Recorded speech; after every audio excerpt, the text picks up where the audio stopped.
We were in so many people's homes at the time on weekends at 6 a.m. So we would come from the club, right? Wow. That's before there was like all these governing laws and time restrictions for when clubs would actually stay open until how late. So we'd come like from a club at like 4 a.m. We're like, nah, we're not gonna go. We have to be at the studio at 5 a.m. anyway. So we'd go on the show and just continue the party. No ways. Yeah. I can't do no small talk, no small talk. I'm not with the small talk. Can't be with the small talk. Alrighty, obviously I'm chilling with the greatest in the game. A GOAT when it comes to me personally. I feel like he's been in the game for the longest time, very consistent. He's been pushing and even plugging people, which is very rare in this industry, we already know. I'm chilling with none other than DJ Switch. What it do? What it do, Tshepi? Are you good? I'm good. Well, it's quite a very interesting history with me and you, right? No naughty stuff, right? But we met in Let me see if you can remember. Poch. Yes! At this place called Impala. Oh my word, you still And remember? the place, I was playing a set there, and you were in your cheerleading days, and you were like, hey, Switch. And I was like, hey, what up? And it's like, nah, I'm here with the cheerleading, what? And I was like, what are you doing in this place? Because like the people are lung arming, like they got no shoes on. And it's like, yo, that place was wild. I was even playing heavy treffers there, Dude, actually. It was shocking. But it was a also. vibe.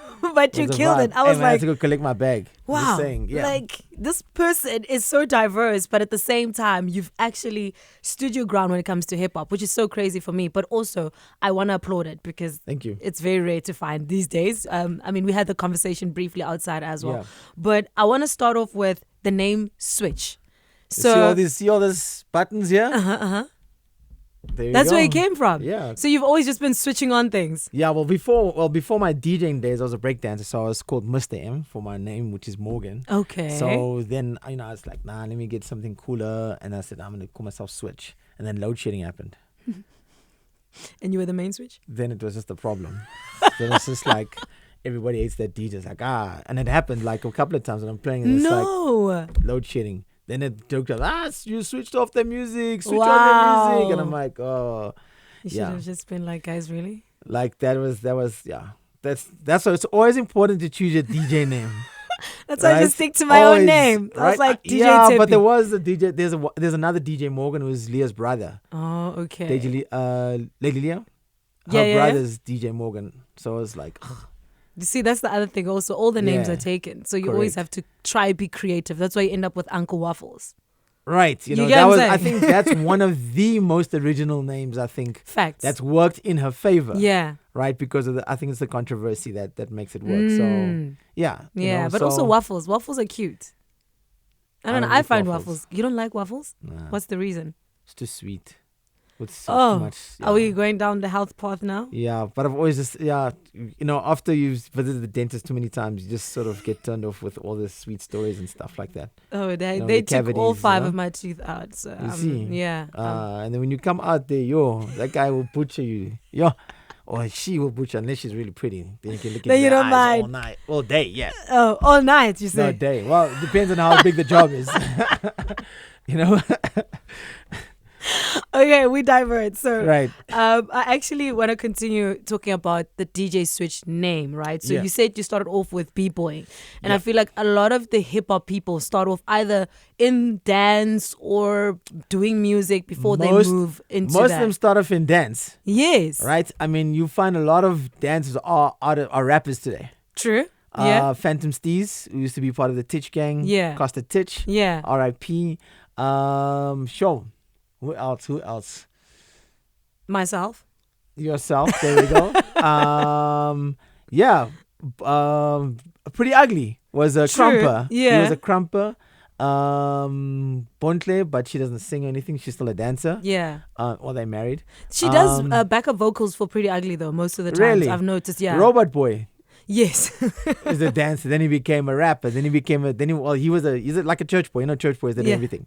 They drummers, they singers, they the sound guys, they the, They're the biggest dribblers. You know what I mean? Yeah. So, yeah. Who else? Sheesh. C-Live was actually part of our crew. Really? Yeah, DJ C-Live. So was DJ Ready. DJ Ready was also breakdancer. He was a b-boy. Then he was also rapper, DJ, because he was Prophet of the City. Yeah. Emil was just a rapper, but then he became a writer. He writes books and stuff like that. Okay. So with the elements, I think so with hip hop, you're more than likely to migrate to the other elements because, like with age, you can't keep breaking for the rest of your life, and you know, in order to sustain this passion, you've got to start making money somewhere. Yeah. So from breaking with a crew, which was O2 and Static B-Boys. We were first Static B-Boys, and then we partnered with the Cape Town team, and then we called ourselves O2 and Static B-Boys. And at the time, I was transitioning into learning to become a DJ because I love the fact that you can evolve yourself. Okay. And with a crew comes with a lot of like decision making and egos and all that kind of stuff. Whereas if you're a DJ, it's just you and you alone. Yeah. And you make the decision and you can excel and you can evolve as you go along. Yeah. So with our industry, you should always they always say, like, if you're going to do this, have a backup plan. True. Right? And if you can evolve in the different disciplines, so whether it be graffiti, MCing, DJing, or b-boying, and if you can, sort of evolve or move to one of those elements, you can find which one you're good at, right? Of course, then there's also the management part. If you don't want to do the artistic side, there can always be the business side. Yeah. So from there, I dabbled in all of them, right? To find out what suits me best. So at church, I was rapping. You were rapping at church? I was rapping. I was About part Jesus? about the GOD squad. Yeah. Okay. Hey, Christian rap is actually quite big. You'd be surprised, right? Wow. It's huge. In the States, it's massive. Yeah, in the States, right? but not here. I know Well, it's that's frowned because upon. Joyous Celebration, takes all the money. And Rebecca Malope, I'm just saying. So, so you can't compete against those big guns because they're going to take the wars. They're going to take all the money. But True. it's actually pretty big. Okay. Right? So, and I was rapping in church, and then I was like, nah. Then, I got into the extreme sports side, and breakdancing was always a thing that I wanted to do since I was a kid, where I saw Prophets of the City on TV. And I said, one day I'll do it. And then eventually I started meeting the right kind of people. Yeah. And it sort of fell into place. So, this line has been designed since I was a kid. Wow. It's, it's just the timing of everything. So I won't, even though I'm a graphic designer on paper, I won't go into sitting in an office job unless it's my own company. I get you. Right? And that's why, the evolution of DJ Switch is like a 360. It's done everything. But it's like more like when you get to the one point, you got to start evolving to the next. So once you get to the DJ Switch level, now everybody knows DJ Switch. What more is in store for DJ Switch? And it's like, then it came to making music, because one day I was in the club and some guys like, yo, why don't you guys play on music? And we were playing a lot of like Afro beats and American music. And that's when and I was like, okay. Even though some DJs were already starting to make music, like DJ Ready D, Ken Zero, Azul, C Live, Naked DJ, I wanted to evolve and like really now take up the level, because they would only, sort of make the music and put out albums when we were still selling CDs and giving away your age. Right. When they were still selling CDs, it's not that far. Come on. Yeah, no, it wasn't. Sure. And then it was just a matter of like, well, this has got to be my next step. And then I dubbed myself the mixtape king, because I've dropped the most mixtapes as a DJ in South Africa. Come on. You know what I mean? You see, in my podcast, we'd give claps for this one. No, we're going to add them. Here they are. You know what I'm saying? There's only one. The camera guys are clapping. Imagine. No, listen. Believe me. Guys. Post-production. Listen. Post-production. We got this. Don't worry about it, sweetheart. There's better air, okay? I'm watching y'all. And otherwise, I'll never do any podcast. We must talk about that stuff. But anyway, so basically that was it, and it got me. And I think so I started working with Cypho, who was music, who was in music as well. Everybody knows him as Ajax, but he also used to be with me on Yo TV. Yeah. And he actually opened the door for me on Yo TV when we started this breakdancing thing. We wanted to blow it up and make it better. We were starting to do competitions. Yeah. As breakers, we wanted to have a bigger platform because all the main events were happening in Cape Town. So me and Vokes, No Jokes, decided, let's do one in Joburg and blow it up from this side, so that guys from Cape Town can start traveling to Johannesburg. And then it would just sort of balance the competition level. Makes sense. Which it did. Yeah. And the rest is history. Did you hear? That was a mouthful. And that's but I mean, you just asked the right question. I'm a good guest, so you don't have to ask many questions. You get what I'm saying? But also, it just speaks to the amount of things that you've done. Like Right. your journey is actually. By the way, a whoever's beautiful watching journey. this, 5FM waiting for that hip hop show, because there's no hip hop shows, on 5FM currently. I know you got a Tuesday night, but it's not hosted by anyone. I'm just saying, you might as well holler at your boy. The Mixtape King is in the house. Holler, come on, man. Another po right there. Yeah, we got Guys, you. claps. Come No, on. we don't like claps. I like the po. You haven't watched my podcast, clearly. I have. Okay, that's good. Oh my word! At least why are you I'm being not going to be this rapping on the show, which is great. It's just that I wanted to get Hey, to you said that this point. is 5FM what? Unscripted. Unscripted, yeah. Yeah, no, it definitely is unscripted. There we With go. the way we're going about it, it's giving unscripted. But you touched on a lot of things. But I want to go deeper into Yo TV, Yeah. which will forever be goated for, I think, kids that are born in the 90s, 80s. Sure. Maybe also some. Some in the early 2000s. Yeah. But how was that for you? How was that experience? Yo, When did you get the call? Let's start there. So we took a chance at the Dome at the time. We were there for a chirp party. Which Okay. is actually hosted by 5FM. With another guy named Dave Small Dave. And he would host chirp parties, which is an under 18s party. But also at the time with the breakdancing and the rollerblading and the skateboarding and BMX, we were invited to partake in the event. I can't remember what the event was, but there was a chirp party that night, and Sipo and Carly were actually getting content. Okay. Right? So I was like with folks, I'm like, yo, I'm going to take my shot with this guy. Like, yo, we're doing this thing. And I started running my mouth. And then we got a call the following year in April. But I started running my Wild. mouth just to get an interview to promote our breakdance competition. Yeah. And then they were starting a new show called Big Yo.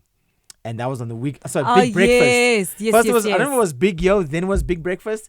But yeah, it was in the morning. Yeah. So we were then, then we got a call and they said, look, we were looking for some entertainment or something different or an element to this breakfast show. And we were like, kid show? Like what? Right? I'm not going to say how old we were then. I'm still the same age. You can see. Black don't cry. Come on. I'm telling you. Yeah. Trust it. And we got the call from Cypher and said, yo, man, we want to do a show. We want to incorporate you guys into the show. And we said, yeah, sure. Why not? So I had to now huddle the boys together. And I'm like, listen, because they weren't paying us for the first year. Okay. So we did Sorry. Yo TV for free for the first year, That's insane. almost every weekend. But we had the vision and we understood as to where it was going to go, what it was going to do for us. No incentive, like no transport, nothing. It was just, yo, we're going to give you this slot. You can come promote yourself. And that's that. Wow. And that show became part of the biggest show in the country. Yeah. And we would, wherever we went was just wild. It was literally like superstardom. Before there was Facebook, let's say before there was Facebook. I mean, Yeah. that was the start of social media. If we had Facebook back then,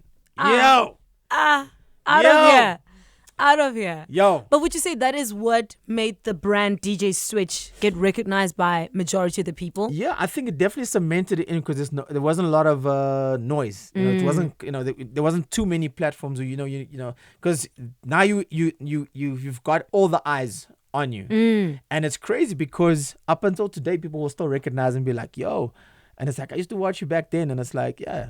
And it's like cool, and it's like yo, and I was like yeah. When they say I should watch you on your TV, no, I should watch you on your TV, right? And it's like, and it was just a thing to get it straight because we were in so many people's homes at the time on weekends at 6 a.m. So we would come from the club, right? Wow. That's before there was like all these governing laws and time restrictions when clubs would actually stay open until how late. So we'd come like from a club at like 4 a.m. We're like, nah, we're not gonna go home. We have to be at the studio at 5 a.m. anyway. So we'd go on the show and just continue the party. No ways. Yeah. But that's insane. I can imagine the energy and obviously Yeah. like you guys are bringing that vibe also from Correct. the club, from the streets Yeah. to the studio. We're pretty much the first party apart from One at the time. One was Wow. also another music show, Yeah. but we're the only kiddies party basically. So we're taking out SABC2. They had Dub then, but then again, right? So we're taking You're out competing with that. Dub. Yo, Dub is iconic. You know what I mean? You do not get it twisted. We went on road shows, right? As like the Yo TV crew, and people would just go lose their crap just because it was like, yo, Yeah. Yeah, these boys like, and to have a street culture on TV was very difficult at the time because it was not like today. Today it's just everywhere. Yeah. You know, then it was frowned upon. I mean, you know, and things have evolved, so things are kind of acceptable. You know, with from whether it be the dress code to having tattoos on your face, like that's all like culture driven, and that's the things that people accepted it because it's okay. Yeah. Right? Back then, it wasn't okay to see someone with a tattoo and whatever. I mean, at the time, we were on this TV show and we were like, we were well over 18 and we were just like, yo, we can't do 1, 2, 3, 4.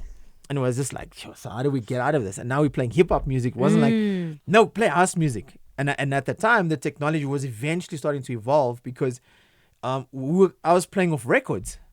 Oh, yes. And we were like, no, get CDJs. And then we're like, then it was still like CDJ, 100 or 200. And it's like, yo, I don't know about this, right? Yeah. So, and that was also limiting. Yeah. And then when the CDJ technology started evolving, you know, we were already done with the show. And but then also with the DJing, now, we were introduced to like more, DJ software. Yeah. So the electronics and the tech became better. So we could play multiple, genres on the shows. And those kind of things started evolving with time. But at that point, we were really struggling. So I was coming there with like 2 record bags in the morning and partying. Imagine. Yeah, no ways. I mean, if they book me now and they tell me play on those a record. 500 thing. Yeah, CDJ is 500 or 350s, because 350s is still 350s, yes. I'm just like, no, thank you. It's been great. Try again when you have, upgraded. Yo, but if the bag is right, I'll be like, yo, give me whatever you got. Really? Yeah. I mean, okay, but you've now mastered it. Yeah. And that's the thing about time. And that's why, with DJs of today, they'll come there and they'll only know the most expensive equipment, but they don't know like the Stone Age equipment. Before, what? Did you have tech riders back then? No. We just asked. I mean, you couldn't, yeah. We just there was no tech rider. There was no hospitality rider. Yeah. It's just like, yo, you rock up. This is how much you're getting paid. Okay, cool, shop. And if the promoter's now say, yo, do you want a drink? Then you're like, thanks, please. Yeah. Now it's like tech rider, hospitality rider. Yo, it's different. It's a different era of DJing all around the world because of like the influencer name. So you get influencer DJs. Yeah. Like, I mean, I think Paris Hilton was probably the first influencer DJ that we had in the world. DJ'd? Yeah. She still DJs. No ways. Facts. Because she was dating, I think she dated DJ AM at the time, or once upon a time. But Paris Hilton was the first influence. Then it was also the other guy from Paulie Shaw, I think it is, from Geordie Shore. Yeah. He also became an influencer DJ. We don't hear from him anymore. Yeah, and that's what it was. So basically, the evolution of being a DJ and then starting to make music for like your country becomes a whole new thing. Yeah. Right? I mean, our house DJs were always doing it. True. Right? But the hip hop DJs were never really running it. And when that wave came, myself, Dimples, Speedster, Vigilante, Dimples, Milkshake, we really just started a new wave of DJ, the excitement of DJing, right? And pushing the art of DJing, and more so just adding more value to your name. Well, it's like to say, well, look, I've got this song and it's doing these kind of numbers on radio, or it's being played all around the country, and we've got now a music video. Now it's being played on MTV Base, and now it doesn't even matter if your music video gets played on these channels, or your music, because of the internet. The internet has become such a it's become such a beast. It's another kind of beast. Yeah. And if you don't know how to control it, you'll get consumed by it. So, and also how to use it the right way. Yeah. So I think old school guys like myself, we apply a lot of systematical things to it to make it work in the long run. Guys of today want to do it like the 2-minute noodle kind of way. Like, I put this, I'm a DJ today. I just press one button, I'm a DJ. Yo, book me. 10,000. I was about to say, I was like, and they don't even say, let's start here at 250. You're giving us a run for money because it's y'all come with a package, you're pretty privileged, you know what I mean? But besides pretty privileged, now you have to prove that you can play. Because now they're going to say, we'll book you, but you already know, send us a couple of mixes or come and play for free first. It depends on who you are. But speaking of the evolution of DJing, right, I want to I want to speak about a specific time where I felt like South African hip hop was at its peak. The Way It Go. Show me that, yeah.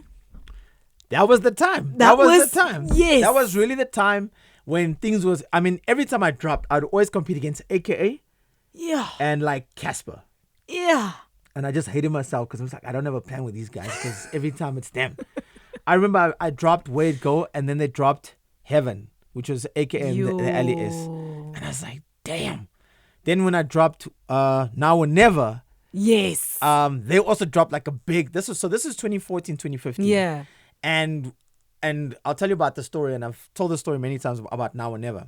So Way It Go was like, obviously, was the hit for me, but not just for me, but it was also for Nasty C and for Youngster CPT, because they sort of blew up off that song. Nasty just dropped Juice Back, and then we did the collaboration, right? So that is another story because there's also there's an extended story regarding that song. You got files on files. I do have the files, yes. Right? I do have the files, and it's a great story because, and the back end, and shout out to Nasty C, he's giving me props when he's been on other shows. He really felt that was a turning point for him in his career when that song dropped just after Juice Back. He got the remix for Juice Back with Casper and Davido. Yes. And then it was game over for him. Yeah. Right? Youngster, a lot of eyes on Youngster up until, the following year, people didn't know who this colored rapper is from Cape Town speaking like Kham or whatever, you know what I mean? And just giving that authenticity of being colored and being South African. Because we've never really had the only OG colored rappers is Prophets of the City and Black Noise. Right? Sure, and then you I have don't even know Devious. them, Yeah, but these guys were we're talking about early 90s. Okay. Right? So early 90s was Prophets of the City, Black Noise, Devious, and then it was Brassafani Cup, which then came later in the early 2000s. And those groups, but now this is some guy standing on his own and being an individual, and he's just really making it cool. He's showing the Cape Town swag, and all those kind of stuff and all those kind of things. Mind you, he had to change because he was first rapping with an American accent. Oh. And then he flipped and he said, actually, screw this, I'm going to do it. I'm supposed to do it. Wow. I saw him at the Rick Ross concert in Cape Town. I remember him like, oh, is this Youngster? Because I'd seen his name all the time. And I'm like, who the hell is this guy? So I wanted to find out who is this guy. And I found out. And eventually, I'd already done a first mixtape together with him. Well, he was mostly on that, which is called The Switch Up. I had Quest on there, I had Reason, I had Youngster, I had Ill Skills. That one. We did Switch that year with Reason. That was actually the first song that kicked it off. And we sort of made, at that time, Reason was at Motif with Stogie. Yeah. So we had made communications with Stogie, and then Stogie called me in one day and he was like, yo, this was in 24. He's like, yo, do you want to make a song? I was like, tell me where and when, and I'm there. I called Nas and I'm like, yo, I'm going to studio tonight. I'm not going to tell you who.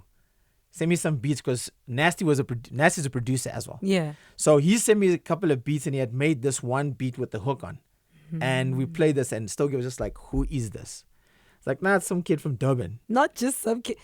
We referred to Nasty C as some kid from Durban. I'm telling you a story when we were in the studio at the time. So crazy. It's like, no, it's Nasty C from Durban. It's like, what? It's like, okay, we're doing it on this song. We were supposed to have KO. He was the second option for the other rapper. When I walked into Stogie's room, actually, no, I lied. Ginger Troll was supposed to be the other rapper with Stogie T on the song with Nasty. Ginger Troll leaves to go to an interview at another radio station. And he doesn't come back. Youngster's there. And Stogie's like, yo, do you want to lay a verse? Yeah. He's like, sure, why not? Boom. Me and our Youngster already made music together. And boom, that was that. And that became one of the biggest songs by two of the biggest, now three of the biggest artists in the country. And the cool thing is to see, and especially with what I do on my podcast, is to see up and coming artists still doing it and blowing up. And I want to be the guy that says, yeah, but I worked for him right here. You understand? So working with Nasty then and Youngster then has given me longevity, has given them longevity, but we've all been put on the map and they're thriving. Like Youngster is doing crazy stuff. You can just look at the kind of collaborations they're doing, the kind of endorsements they're getting. I mean, like, you know, Nasty's going overseas now for the next 6 months. I mean, he's also the one guy that got signed by Def Jam, and then also with Universal, and is like, you know, getting crazy collabs, right? Overseas. I'm talking about hip hop, right? It's crazy, but that's the story. And even at the time when we were recording, I asked Nasty for the separates for the song, and he didn't have data to send it to me, so I had to send him data so he could send it to me on like a data file host. Yo, that's insane. Right? So I think, you know, there's a lot of stories you don't hear that happen behind the scenes that make some of these guys very successful, but also the humility. And today we just hear stories of how people suck, you know, or they're like, or they're here, but they actually suck, you know, and it's like, you know, and that's what makes a difference to the journey of an artist. Yeah. So, you know, ask more questions. Otherwise, like, I'm just going to talk about all of the stuff. No, you're actually telling interesting stories that, like you said, we'll never hear. And I think that's the reason why I brought you on here, because I know that. And that's why I also wanted to give you your flowers on that you always willing. Claps are. There you go. See? You think this is your podcast, ne? I must regulate so that it goes on. Please, ne? If it doesn't air, I'm blasting all of you podcasters. Please do, because I'll trend. Love it so much. For the clout, you see? You see when they get famous. The other day we're just in Impala and Poch. Hey, Switch. Now it's like, yo, so I can trend. Yeah, and I was fangirling you so hard. Yo, you were. I was like, yo, all right, girl. Well, I don't know. Well, if you look at the whole place, like, we're the only two black people out here. But anyway, now I'm also like, why are you cheerleading in freaking Poch? Like, no, we're here for the rugby. It's like, all right. Because I think it was like a week. I think it was insane. I can't believe that you remember that. Wow. Look at that. Do you see the glow up though? And she's shy now because she's like, oh, this guy's humbling me right now. Live. It's like, oh, he's humbling me. But I think we met again after that. Yes, we did. We met twice. But I think, wasn't it Rock Challenge? Was that not Rock Challenge? There was an event. Are you sure? Yes. It was the way you were teaching the kids and stuff. And it was out at Joburg Stadium, where you'd go to the schools and teach them how to cheerlead or whatever. Yes. What was your high school called? Die Hoërskool Menlo Park? It's definitely not. Which school? Hoërskool Menlo Park. Menlo Park? Yeah. In Van der Bell? Nee. Net hier in Pretoria. No, then that's not it. Yeah, that's definitely not it. That's but definitely, that explains why you're in Poch. I feel like I'm taking hits here, so I'm going to smoothly move it back here. Now, having worked with so many artists and having seen where hip-hop is now, what do you think went wrong in hip-hop for South Africa? Let me know about that. It's COVID and the Amapiano bomb. Right? Look, once again, you know, if you find out or if you study the history of Amapiano, it actually comes from Kwaito. And there was one producer, I forgot his name now, but Maphorisa gave him his flowers, or Skeet also gave him his flowers, and he created the lock drum. Now, this is just a sound that can be used anywhere, however you want to use it. That's why Costa took it to another level, because he would infuse it with like a bop with piano, and that's what like it was. A little bit of hip hop also. Yes, right? But it all stems from Kwaito music, right? The sound, the tempo, it's actually mid-tempo. Right? Yes. Because the tempo is sitting in a mid-tempo range. Yeah. So the mid-tempo sound would fit, but because of of so many instruments on a piano track, it wouldn't suffice for mid-tempo. Mid-tempo is like the low five South Africa, right? That's just the mood, and that's where Glenn Lewis started mid-tempo. He was like a mid-tempo DJ. Yeah. It's like a slow down kind of house music. But, you know, I think what hip-hop was from 2015 up until about 2018, we will get it again. Okay. I believe that there's always a cycle. You know, it's like a 4-year cycle, right? Okay. And we've got to, you know, there'll be the like, just when Quiet was taken off, then hip hop came, then house came, then it was house versus hip hop all the time, right? And now it's hip hop versus Amapiano, right? And that's only because the genre needs to be backed by a certification by the people. So if the people they agree that yes, piano is better than hip hop, then they will follow that, right? And vice versa. If people believe that hip hop is on right now, then great. I mean, even at that time, hip hop was just running things. Like, I mean, the dance movies, everything was just crazy. Which right? is what I miss. Like the dance competitions, like that raw that still happens culture. now. But that's so if you're in the dance scene. Yeah. But before then, it was in your face. Whether you liked hip hop or not, you Thank knew those you. masters When you of got- rhythm. you got You Surf knew came there was out? this happen. When You Got Stuff came out, it was game over. I mean, the other day I was dancing with Brianna from Step Up What? right here. And I was like, man, you are the people that I was watching and That's I was crazy. trying to imitate. And I was like, Right. let's go. Right. And I know that South Africans, we were also like looking up to them. And we Yeah. were trying to bring that into our own little way in South Africa. Because obviously hip hop, yeah, stems from the United States. Yeah. But we also had like our own culture and our own movement going on here.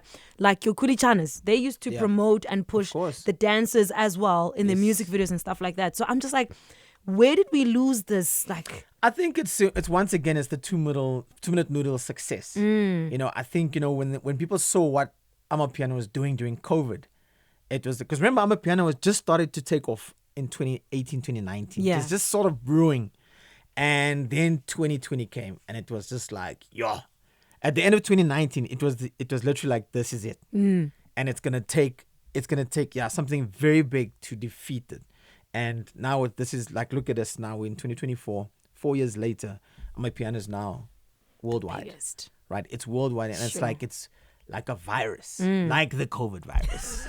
You get me? What are you trying to say? I'm just saying, it went pretty viral, and I think obviously with the help of with TikTok, I think TikTok, and because of TikTok, it's such it's a dance app. You know, it creates and helps the music travel far faster. Even though Biden's now banned TikTok in the States, it's going to be another thing. They'll have to use VPS or whatever now to work that kind of thing. But they actually going against Congress to not ban it because that's like small enterprises money. Because some people are making money. Yeah. Those content creators are making money off TikTok. So they'll lose money because those dancers, if some guy wants to blow up his song, they pay the influencer. And because the influencer got so much followers, people are already listening to that song. That means that's 4 million or 1 million like plays before the song drops on digital or radio. That's true. Right?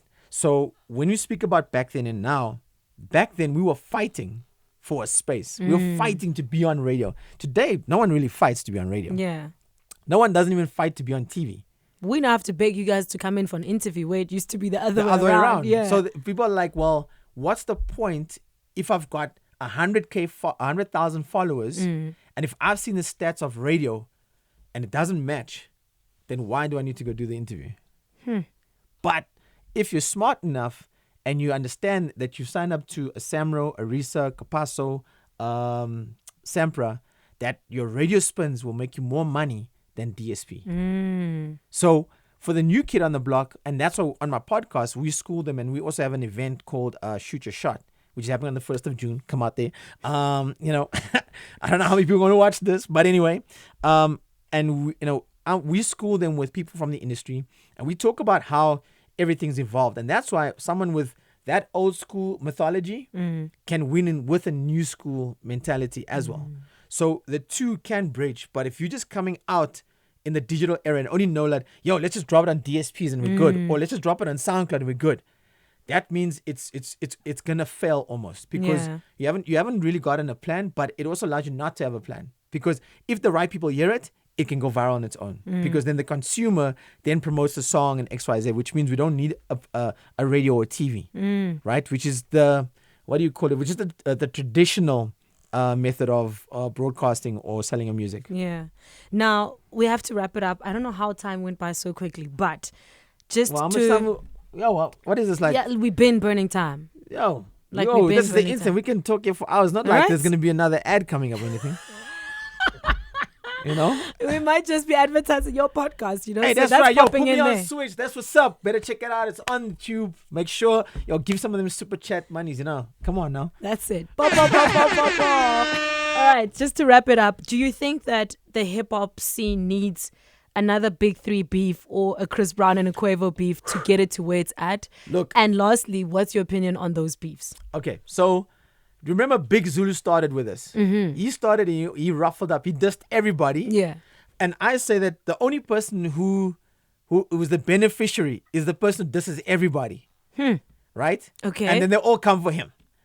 Right? Yeah. But in this case, I mean, beef in hip hop is always good, right? We can go back to let's go back to our beefs. Okay. Right. Let's go back to our most common one, which is AKA and Casper. Right. R.I.P. But this is just the most iconic beef we've had in South Africa with two artists going at each other. Yeah. I mean, there's beefs in Amapiano, there's beefs in house. We've seen some of those beefs, but this was like an ongoing thing. Like these guys would thrive off their success. Yeah. Right. And this is what would push record sales, because everyone's waiting to who's going to be a super mega fan or is going to be a Tsepipian fan. You know what I mean? So Tsepipian. yeah, it's a BPN fan, right?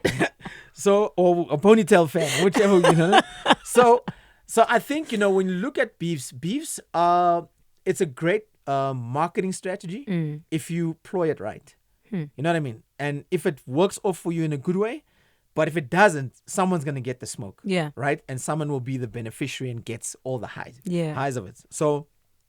So, I mean, like with those guys, people would try and get them booked at the same venue, both the same night. Yeah. Or mess. if not, if someone's doing it at Zone 6, they're going to have Casper at Zone 6 and maybe they'll have AK at Disofeng. Right? So it's like now it's the competition of which superstar hip hop artist we're going to have in our space. Yeah. And it's good for the culture because hip hop is about egos, right? Not to be over and above, but hip hop is about who is the best. It's always a battle. Yeah. Right? And that's what makes you excel. That's what makes hip hop like a super sport because it puts people to the limit and pushes them, right? If Big Zulu didn't go and diss everybody, no one was going to reply, right? But obviously because Big Zulu, he's up there in the top ranks of A-listers of selling records, packing out shows, stadiums now, people were like, yeah, let's go for this guy because he's got enough clout for me to respond. True. KO responds, Casper responds, all those guys responded to Big Zulu, right? So, and Big Zulu came out like the champ because he got more clout to his name. True. Right? So whether he replies to anybody or not, then yeah, it's game over. But if he did reply, then he match up whoever's going to continue the beef, right? So, and now let's go to the American beef, right? So the top three, sure. You've really got to look at it like as the brands because all of those artists are great writers, right? So Drake, Kendrick, and J.Cole are great writers. I remember seeing J.Cole when he came to South Africa for the first time. Before he came and he performed the Big Brother, nobody knew him. Yeah. And he was in Hush standing there like a lost boy. And it was just like, okay. So it's like, that man's from the States. That's J.Cole. They're like, but he also had a banger at the time, that song, Who Dat? Yeah. Yeah. And then a couple of years later, he fills up the dome. Sure. Right? Yeah. So, and I always have my opinion regarding J.Cole and Kendrick. And Kendrick. They boom bap rappers, but they sell the most records. What would you say? What works there? Why would you say they're selling the most? Because they make listening music. Okay. Right? Okay. So you can sit in a car and play Kendrick from Joburg to Cape Town. You can do the same with that with J. Cole. Right?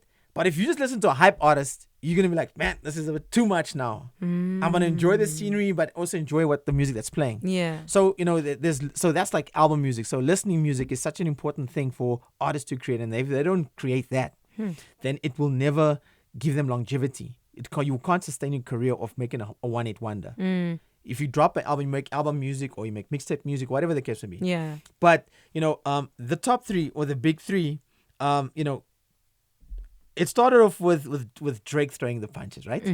And then it was like, Kendrick was like, actually, I don't know who it was that started, but I think Kendrick was the highlight where he said, he's not the big three, I'm the only big me, right? The big three. Right, exactly. So and then he took shots at everybody. There's no big three. It's either me or nothing, right? And that was it, and that's what he said. So the thing what was interesting is that I think the other artists saw like the kind of smoke Kendrick was getting. And they were like, well, let's just go off. Now everybody's going after each other. Yeah. Right? And it's like, well, this is just a perfect time where we can just start throwing punches and giving each other like, an uppercut or a side lip, a jab or whatever. and I mean, look, Chris Brown shocked everyone. Yeah.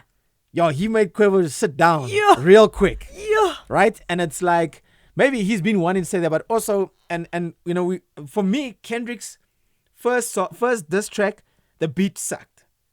we're just like, nah, man, come on, Metro. Like, come on, that's not really. Yeah. It wasn't really hitting it, you know? Yeah.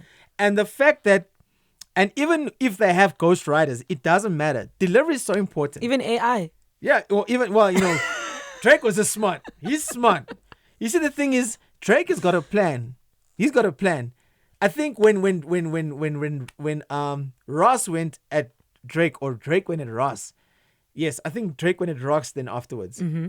Then it was like about who's got the most money. Yeah. Now it's like, now they're really flexing. Like all the stuff they've been saying really in their songs was just in general or to inspire someone. But now it's like, okay, Rick Ross, let's see your bank balance. Oof. You know what I mean? It's like that now. Show us how much, let's see how much money you really got. And then it was just like, nah. Even like Kendrick's diss track that he just dropped now was Luke. I also said that. But and I think like if he just left it at the first one, I think he would have been cool. I don't think he should have come back. That's why, I mean, okay, yeah, well, J.Cole's just a pussy about it. But hey, you know what I mean? Like he just backed out because now it's like, well, we can't really get the final of this thing because you were like part of the big three and it's not making sense anymore. When Ye came in, I was like, yo, he's, and the cool thing is, for me, I get excited because it makes hip hop exciting because it gets people back into that mode of, we're making records for our fans. Yeah. But who is really the best here at doing this? Yes, Drake has got like, I mean, we don't know how true that is because Ye said like, Drake's got this rich daddy that's, paying for the streams and all that kind of stuff. And he's called Lucian, right? Okay. So you gotta listen. You gotta listen to all because he speaks about it on the party. He says that Drake's got this rich daddy and he's paying for all the streams. So it could be the record label paying for the streams. Even Tekashi 6ix9ine said that he'll never get onto Billboard because all the Billboard artists have their record labels paying with credit cards for streams. Wow. Right? So they'll put like $5,000 on one card and just run it. Wow. And that increases. And what does the consumer then do? Oh, damn. We just see now Drake is number one. Oh, we better go and listen. And that just pushes it all the way up again. And that creates momentum. So all those kind of things, I mean, even in South Africa, it happened at one point. And we were just trying to figure like, how is this happening? You know what I mean? And there's a lot of things that's still happening in South Africa that, new artists get discouraged of submitting to radio or to TV because they just feel like they'll never make it. But then also I go back to the new artists and I'm like, but listen here, is your song like radio friendly? Is it listenable? Like, can people actually listen to it? Can your Makoko listen to the song? You understand? Makriza is now also going to drive to the song.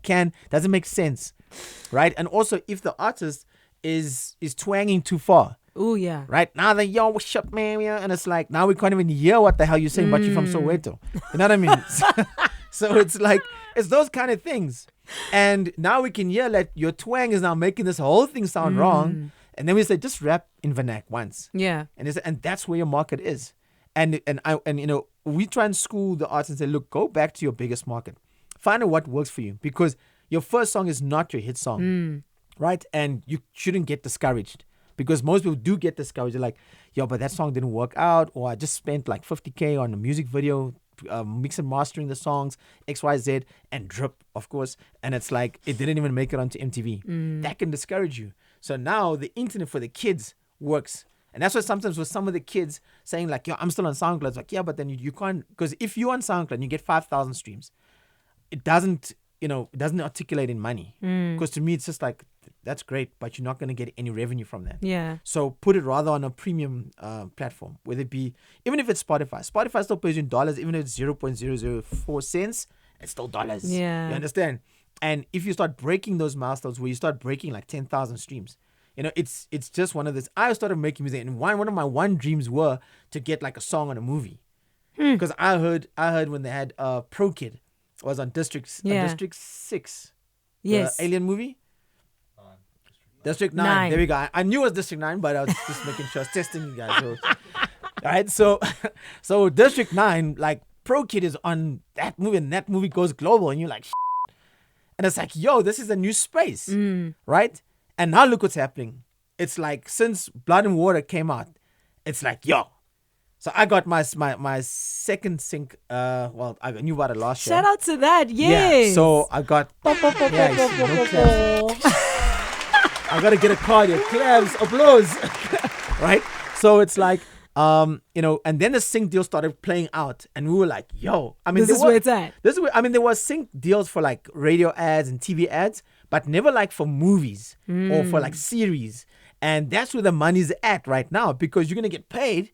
And I got a sync for African Black and Rich, I think it is, or Famous. Oh yes, right, on Young, season 2. Famous, and Black. That one, Yeah. right? I got a sync deal there, and I got a sync deal on Blood and Water for Wade Go on Young Black and Young, Rich, Famous. Rich. We'll find it. Young, That Rich, one? Famous, or Young, Black, Rich, and Famous. yeah, that one. Something like that. I got so Wade Go was synced on that one. Wade Go got made in 2014, only got synced in 2023. Crazy. Right? So this is a long game. Right? Then I got another song synced from 2021 of P. Dot and myself. It's a mixtape called Like Water. We got another song synced on Blood and Water season 4. And that one's now international because they've got their whole exchange with international actors and stuff. So that was like, yo, we're still going. It's You know still what I mean? the long game for me. Yeah. Well, shout out to Shabzy, also long game.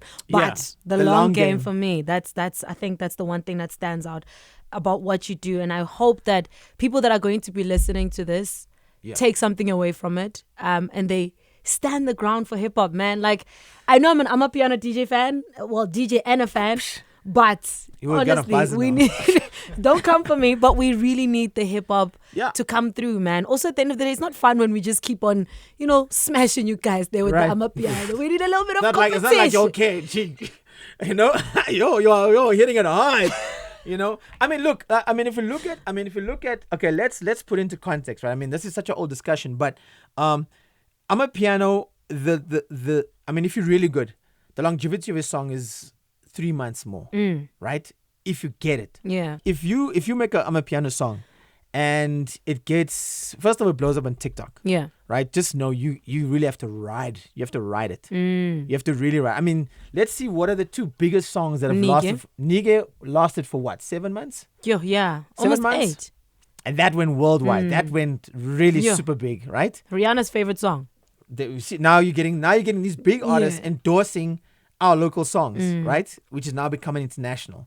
Then Kamumpela, right? Tolobam now is now the song, right? Yeah. That was after Nige. Yeah. But there was another one she did before that. But you see, she got 2 hit songs back to back.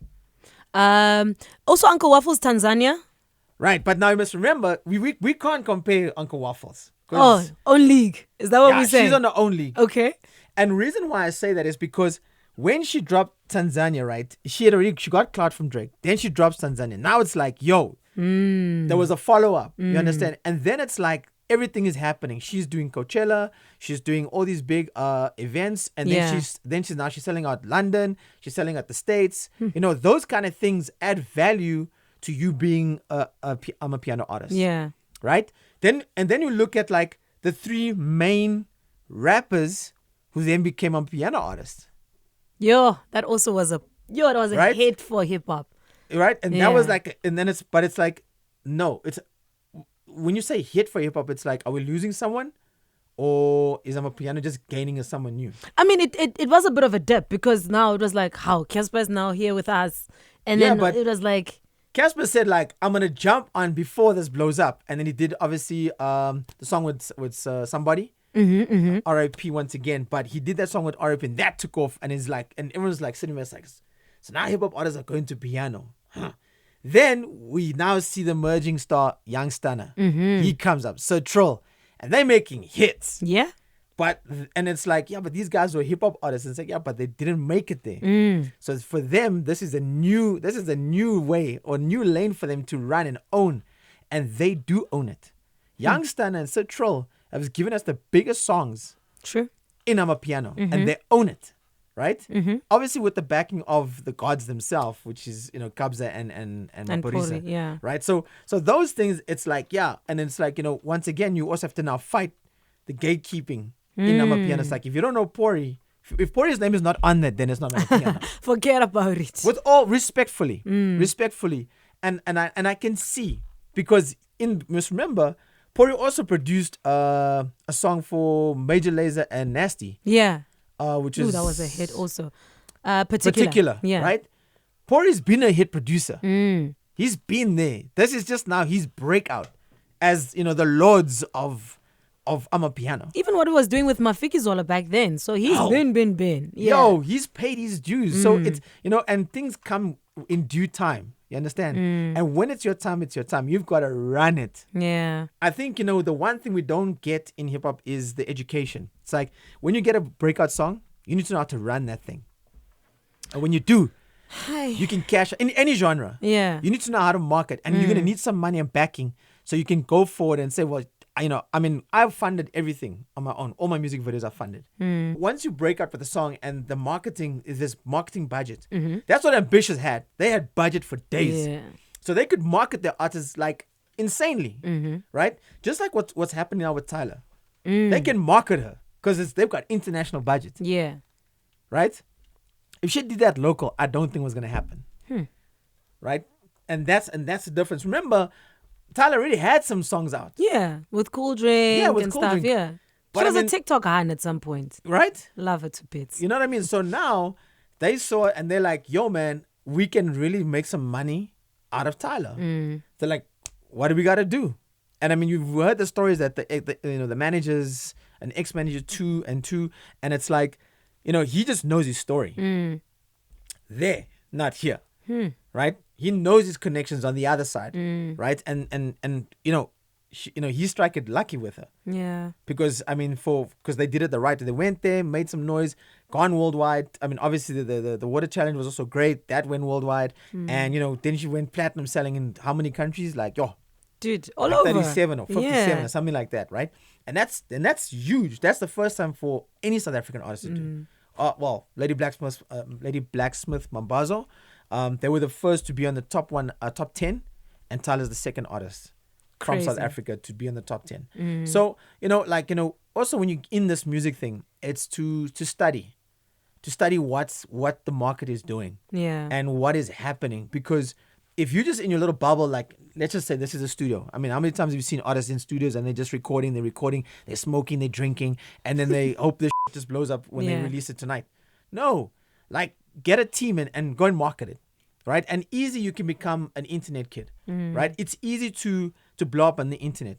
Triple X, what's his name? Temptation. There we go. He blew up on SoundCloud. Everybody found his music there. And people always think that, oh, if I do it like that, it's going to work. No, the States market is different.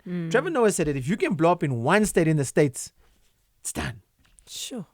One state, they got 52. Sure. That's big. Okay. There's a lot of James know what I mean? that he's got. And I'm sure we can do this for hours and hours and hours. Maybe we'll bring you back for 2.0. Nah, I want my But- own show. Okay, we'll bring you back for On- 2.0 On on my this show. station. On your, no, I'm going to wake up that early. Yo, come on now. Sheesh. I'll send my invoice. You said, okay, do that. I mean, I got the money. I'm a Hey, piano. yo, I'm a piano getting cat. paid. Yo, y'all see Tshepi's Instagram. She's out there shaking her body. You know what I mean? Keeping it in check. Doing yoga now these days. Yo, come on now. Listen, you did a whole lot of fasting and sugar cuts as well. So, Hey, hey, man, yo. you got to stay fit. You know how it That's is in right, this yo, industry. Still 27. It's my birthday next week. Sheesh. Really? The week after next. When this airs, it'll be the following Literally, week, yeah. happy birthday then for when this is. You Yeah, get that's what I'm right. saying? That's All right. No, but thank you so much for coming through. And a huge shout out to you for what you're doing for the hip hop Shout out. game, for the young kids that are coming up. And I actually still look forward to what you're going to drop. Like, I feel like you still got hits for us. Yo, we got a mixtape coming out. Myself and Boot Legend from Okay. East London. So right now I'm dabbling into the Costa guys, and that's the Eastern Cape. No one's really dabbled there, so I'm dabbling out there, and that's also one good thing to do is to always try and find a new emerging market. Right, and that's why on my podcast, Put Me on Switch, is about up and coming artists, and I give them a platform. So we'll give them an interview, and then Shoot Your Shot is a stage performance, so they get stage time. So you can start building like your content, and you can start marketing yourself. So it's, and then if you're really good, which is the third part, you get to work with me. There we So go. that's just like, you know, me giving back to hip hop, and of course back with the breakdancing stuff. So on the 11th of May, Cape Town, V&A Waterfront, we're gonna be out there, solo pro for the Volks Foundation, myself, DJ Azul, and then some other cool cats. Why are you not calling me to come and MC? Yo, we don't have that budget, you know. You wouldn't have got that Tshepi budget, you know what I mean? It'd be like that sometimes. We are putting him Hey, on, put me on yo, Switch, but he's hey, not putting me on. hey, but but it's yo, okay. No, it's fine. It be like that sometimes. So that's how we're going to wrap it up. Thank you so much for coming. Shout out to you. Thanks for having me. No worries. We out. There's your clap. There's your applause. And applause. Oh, we don't use that no more. This is 5